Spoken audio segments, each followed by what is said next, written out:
Bismillahirrahmanirrahim.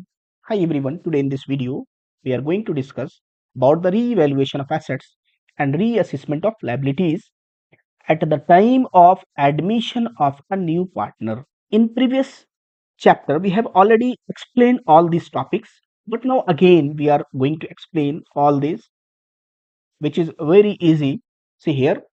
First of all, for increase in the value of asset. If the value of asset will be increased, then what entry you will pass?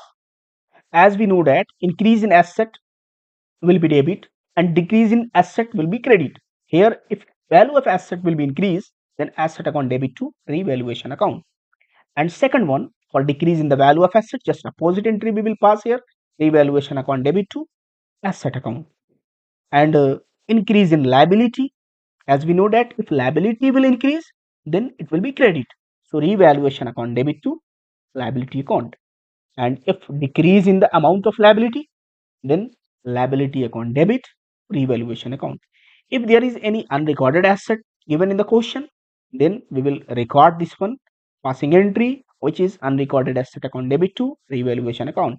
If there is any unrecorded liability, then also we will make an entry for recording the unrecorded liability, which is revaluation account debit to unrecorded liability account. After that, after passing all these assets and liabilities entries, what we have to do, we have to check out that the revaluation account of debit side is more or credit side is more. If the revaluation account of debit side is more, it means there is a loss.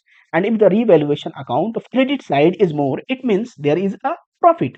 Here, if the revaluation balance of credit side is more, then we will make an entry which is revaluation account debit to partner's capital account. This amount of revaluation will be credited to the old partner only, not the new partner.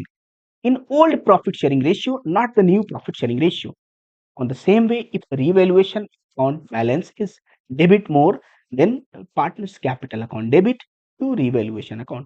This is all about the revaluation of assets and reassessment of liabilities at the time of admission of any new partner. We will discuss the same topic in next chapter, which is the retirement of partner. Now, if we talk about the major part of this topic, which is revaluation account is here, and if increase in asset, then we will show in the credit side, and decrease in asset we will show in the debit side, decrease in liability we will show in the credit side, and increase in liability we will show under the debit side. If there is any unrecorded asset, then it will be shown under the credit side. If there is any unrecorded liability, then it will be shown under the debit side.